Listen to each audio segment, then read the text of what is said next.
Now let me tell you what applied faith is and what you can do with it.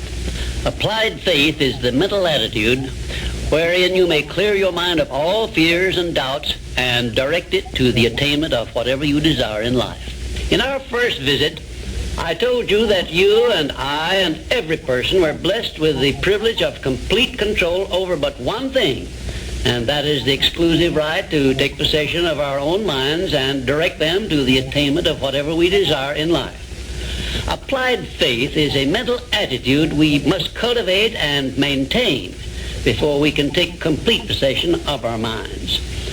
It is the means by which we may break the seal of that envelope I mentioned in our first visit and take full possession of the 6 forms of riches we get in return for taking possession of our minds and using them.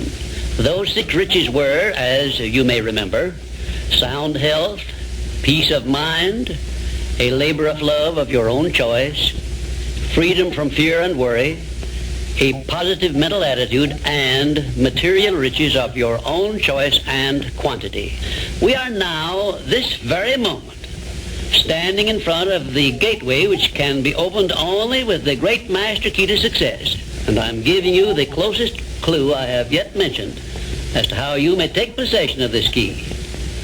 In order that you may condition your mind to embrace and use applied faith, you must understand that there are 2 ways in which you can use faith.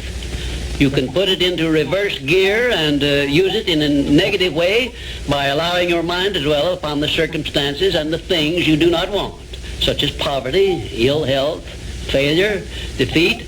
And this is precisely what the majority of people do, which explains why the majority of people go through life in misery and want. Or you can take possession of your mind and direct it to think of the 6 riches which came over with you in that sealed envelope. And you will attract these riches to bless and serve you all through your life.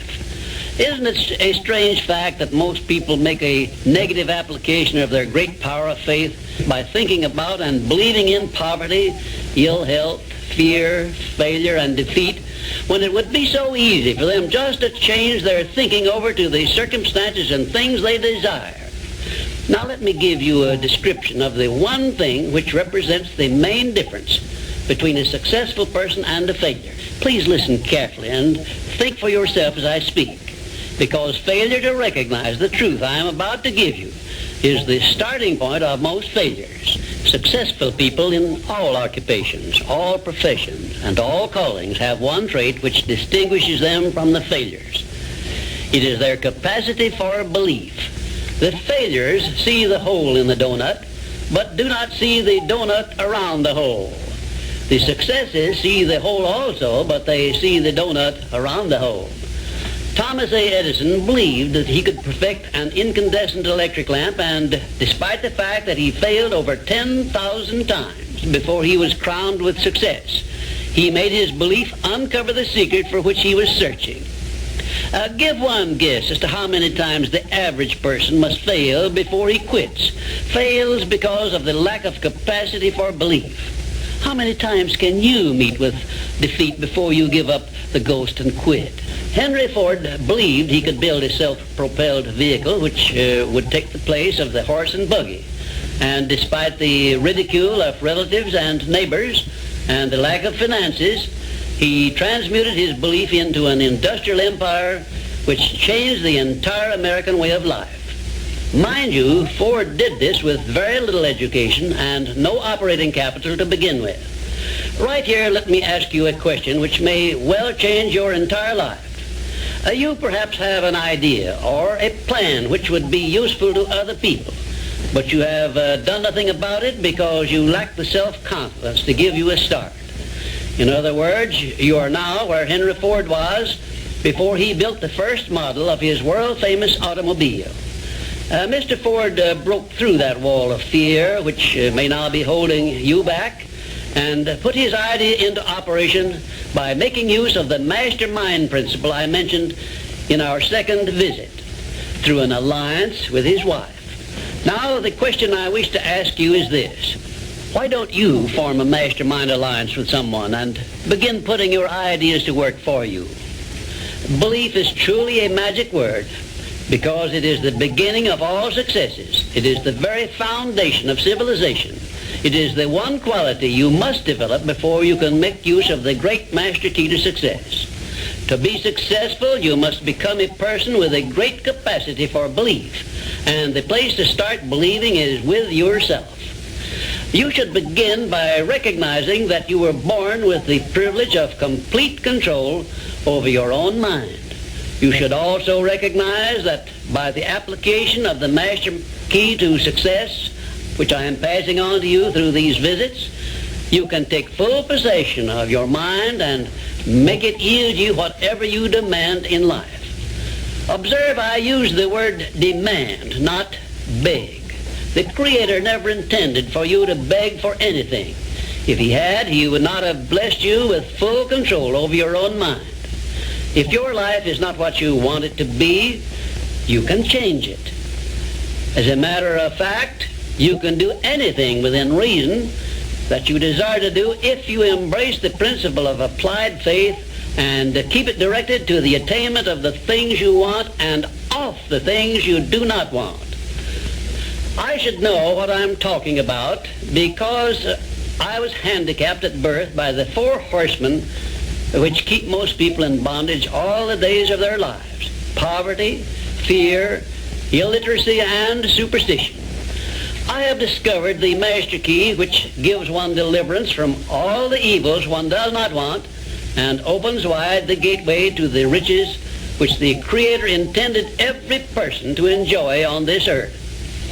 Applied faith is the only means by which the master key can be appropriated and used. Therefore, I give you these instructions through which you may create a mental attitude which is favorable for the expression of faith. 1, know what you want and believe that you can and will get it. 2, give expressions of gratitude many times daily for having received that which you want, even before you actually get physical possession of it. Possession starts first in the mind. Please remember this.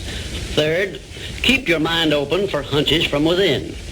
And when you are inspired to action, do not wait, but move on your own personal initiative at once. Remember, there can be no application of applied faith without action. 4th, when overtaken by defeat, as you may be many times, remember that man's faith is tested many times before he is crowned with final victory. And accept your defeat as nothing more than a challenge to keep on trying. And 5, a burning desire for the things or circumstances you want is the starting point of all applied faith. Be definite, believe, and act. And keep on acting if at first you meet with defeat. 6, when doubt creeps into your mind, remember that whatsoever a man believeth, that shall he also reap. Remember, faith is not something you get. Faith is something you already have. But you may be using it in reverse gear by believing in the circumstances and things you do not want, the things you fear. Remember also that faith is guidance only. It is not a power which will bring you what you want, but a power that can guide you to go after what you want and get it.